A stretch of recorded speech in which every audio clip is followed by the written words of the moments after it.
Welcome to The Soft Life with me, Candy Washington, where we explore all things self-love, manifestations, and relationships with a cheeky dash of pop culture news. So be sure to subscribe, share, and join us on Patreon.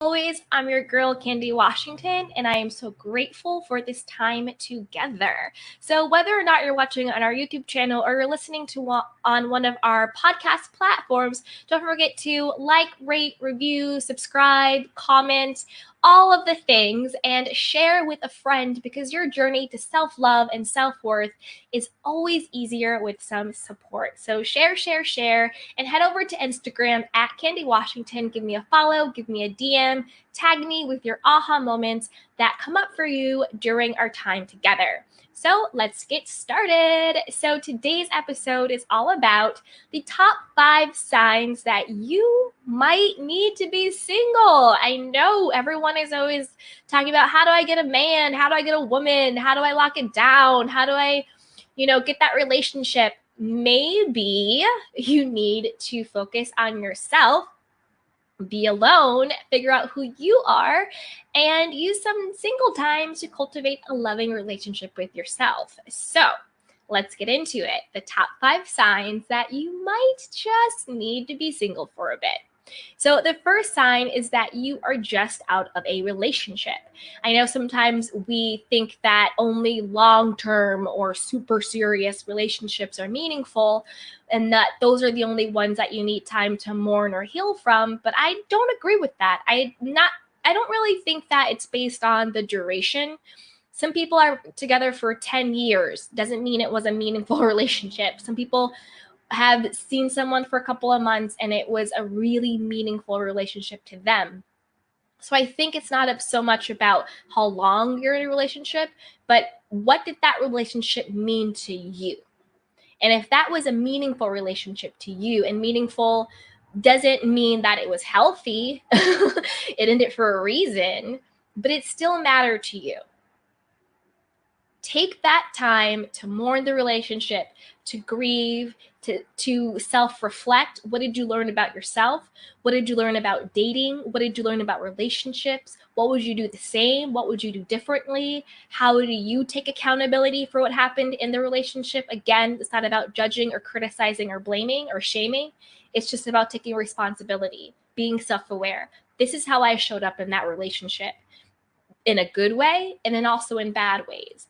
So take the time to heal from your relationship before you jump into another relationship.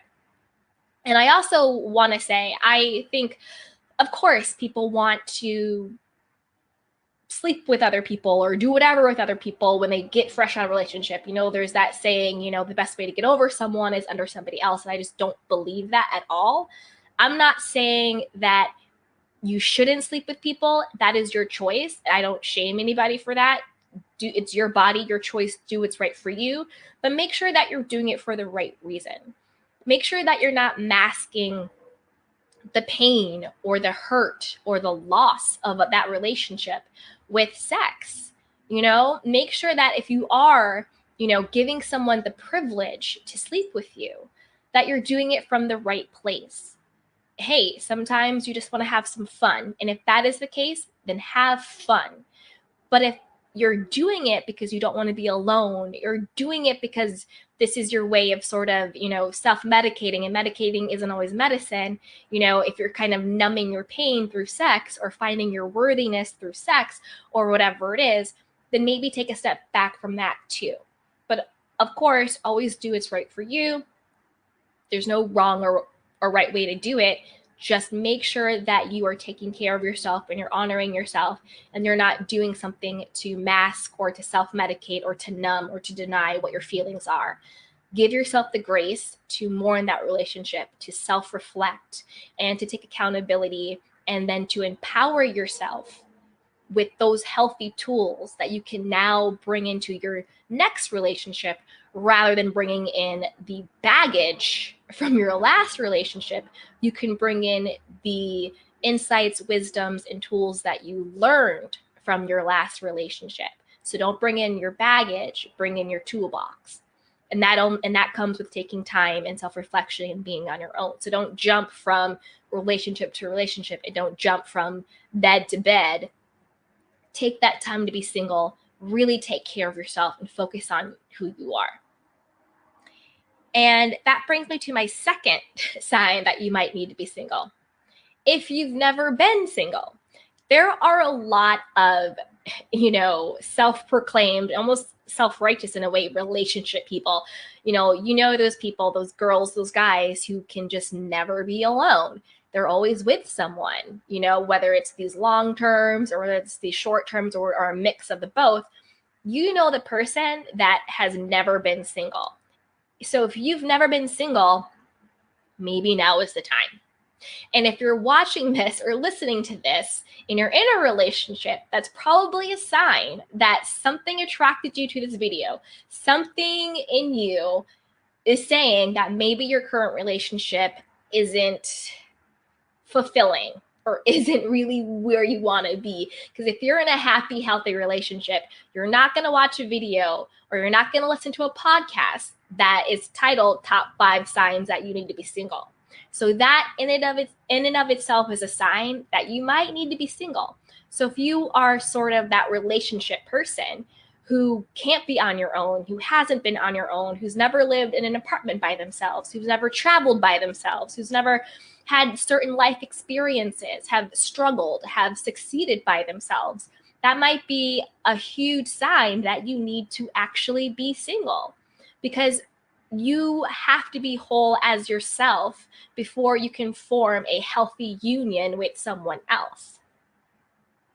And that brings me to my third sign that you might need to be single. You don't know who you are.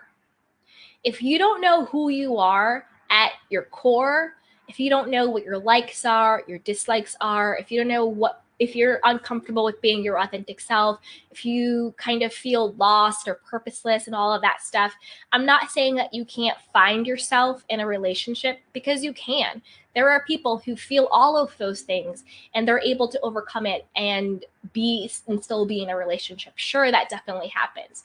But it also happens sometimes when you're on your own, when you have that time to say, hey, tonight, what would I watch on TV if it's just me? What would I eat for dinner if it's just me? What career choice would I have if it's just me?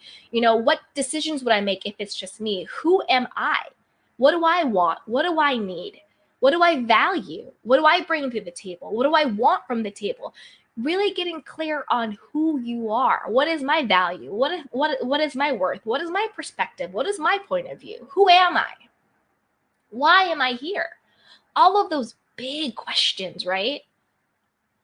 If you are unclear on who you are, it's probably really hard to then develop a healthy relationship with somebody else. Because it's two whole people should come together to create a union, not a half a person and a half a person come together to create one person. So if you're having those big life questions and you're unclear on who you are, that might be a sign that you need to maybe focus more on yourself, going to therapy,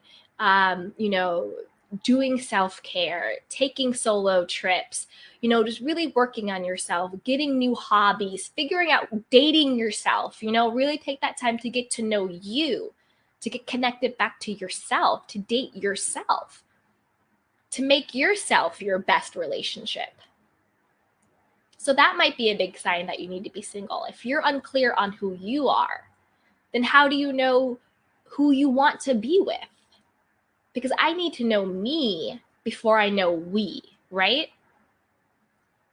The fourth sign is that you don't want to be faithful. And I'm not talking about people who are polyamorous or anything like that. That is different. That is your own choice. That's a lifestyle choice. That's different. That's different. If you are, polyamorous, or you have you're in a relationship, but it's an open relationship and both partners are on track with that, that's fine. I'm not talking about that. And I'm not shaming that or judging that. I'm a huge believer in however you find your authentic love, that is how you find it. with whomever, with whatever, however. As long as that is your authentic love, knock yourself out. So I'm not talking about people who want open relationships or people who are polyamorous. That's not what I'm talking about. I'm talking about if you are in a relationship and you are cheating on your spouse or partner. Ready to unlock your true potential and manifest the life of your dreams? Then I've got something super special just for you. Our mind-blowing self-love and manifestation courses. Picture this, a journey of self-discovery where you'll find a deep well of self-love and acceptance. Say goodbye to self-doubt and hello to unshakable confidence. Our courses are designed to help you embrace your worthiness and tap into the incredible power of self-love. But that's not all. We'll also dive deep into the transformative world of manifestations. You'll learn proven tools and techniques and strategies to align your thoughts, beliefs, and actions with your wildest dreams. So get ready to create the success, happiness, love, and abundance that you deserve. So what are you waiting for? Head over to candywashington.com/courses to get started. Again, that's candywashington.com/courses.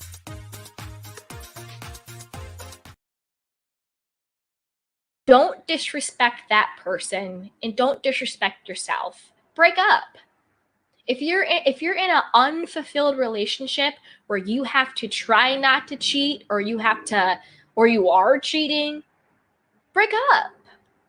That is a huge sign that you are either not with the right person or you're not with the right person at the right time.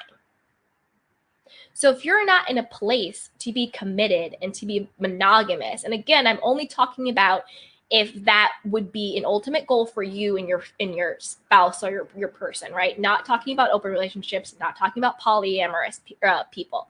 I'm talking about the people who are in these relationships and they are texting other women, sexting other women or men. I'm not discounting anybody, women or men, other people, cheating, sleeping, kissing, flirting, emotional cheating, physical cheating, all of it. Maybe then just be single.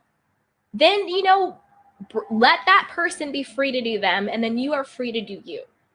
But don't drag it along just for the sake of being in a relationship, and don't act like you're staying in the relationship because you don't want to hurt the other person. That's BS. If you're cheating, or even if you want to cheat, that's a pretty big sign that your relationship isn't healthy or happy, and you're only hurting yourself and the other person. So if you don't want to be faithful when you're supposed to be in a committed relationship, break up, be single, do you. Until you are ready to commit to a person. And then you are ready to give yourself fully and the person is giving it to. And it's okay. It's okay to want to, see what's out there, to have fun. I don't think that I don't believe in shaming anybody sexually. If you want to sleep with someone and you want to have some fun, do it as long as you're safe and you're protected, all of those things. It's consensual, all of that stuff. Of course, do you live your life, but don't do it at the expense of somebody else, because you're not just disrespecting that person, you're also disrespecting yourself. You're lacking integrity. You're saying one thing and you're doing another. And you're bringing that energy and karma back to yourself. You don't have to cheat. You can get out of a relationship. So that's another big sign. The fifth sign is that, and this to me, you could be in a relationship for this, or you could be single. It could work either way. But you are waiting or wanting the other person to save you. You want to be in a relationship because you want that person to complete you, to choose you, to save you, all of those things. You're seeking your healing. You're seeking your worth. You're seeking your value in another person. And that can come in many different forms. You're seeking a Prince Charming or a princess or whatever it is to make you look good and to make you feel good, because you don't feel like you're good enough on your own.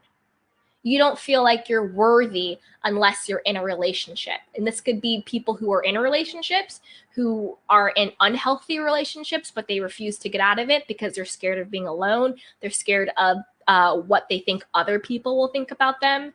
They're scared of starting over. Or you could be single and you think, I'm not good enough with just me. Everyone's in a relationship. Everyone's getting married. Who's everyone and who cares? And you're looking for a relationship to validate you or to give you value and worth. Goes back to what we've already been talking about.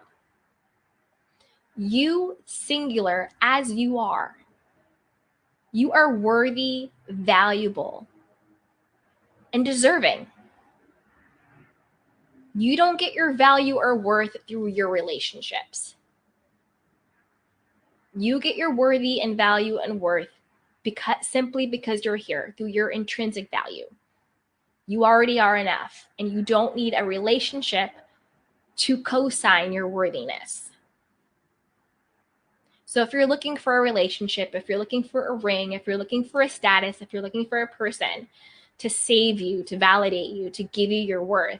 And I know that can be hard because I know that society is changing, but we're not there yet. We have all of this pressure. Oh, you're this age and you're not married. Oh, you're this age, you don't have any kids. All your friends are getting this. Oh, your family is pressuring you, all of that stuff. But that is just noise. And you have to remember to follow your own path and to do what is right with you, and that there is nothing wrong with you. You're not less than, and you're not lacking. You're just honoring your worth, and you're taking your time to make sure that when you do get in a relationship, it is with the right person for you at the right time for you. Because there are a lot of people in relationships out of ego. What I mean by that is they're in a relationship because they think, I'm this age, I don't want to be single. I'm this age, I don't want to be by myself. I'm this age, I don't want to get a divorce. Or it's all my friends are doing it, me too. We've been together this whole time, I can't break up with that person. But behind closed doors, it's a horrible relationship and nobody is happy. And they would probably be a lot happier if they broke up, became single, took time to heal and reflect, and then find someone who is right for them at the right time.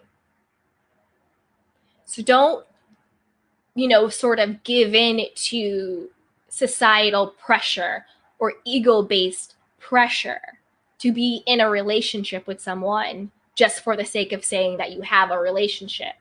Or if you're single and then you kind of have low self-esteem, low confidence, you don't feel good about yourself because you think you should be in a relationship, or you're being judged or shamed or whatever it is. Because if you are operating from that low self-esteem, if you're operating from that low sense of worth, that low confidence, it's going to make it that much harder to be in a place to attract and receive healthy love. So you have to know that you are already enough and worthy, and no, you don't need anybody to save you. You don't need anybody to complete you.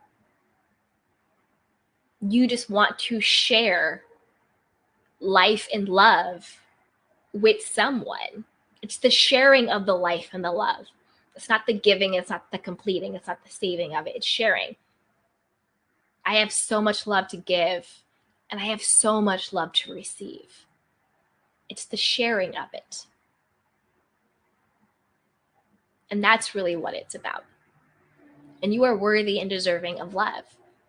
And most importantly, you are worthy and deserving of your own love. And that's what this is really about. Loving yourself. And that truly will be the example for how other people will know how to love you. So there you have it. Those are my top 5 signs that you might need to be single for a bit. Do you agree? Do you disagree? Let me know. Leave it in the comments. Answer the questions if you're watching on Spotify. And again, be sure to share this with a friend because this journey is always so much better with support. Find me over on Instagram at Candy Washington. Give me a follow. Shoot me a DM. We can talk about it and give me a tag. And as always, be well and take care of yourself and each other. And don't forget to always check out the show notes and the description box for freebies, some of my favorite things, and how to connect and other great stuff that we got going on over here. So I will see you guys next time. Bye-bye.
Welcome to The Soft Life with me, Candy Washington, where we explore all things self-love, manifestations, and relationships with a cheeky dash of pop culture news. So be sure to subscribe, share, and join us on Patreon.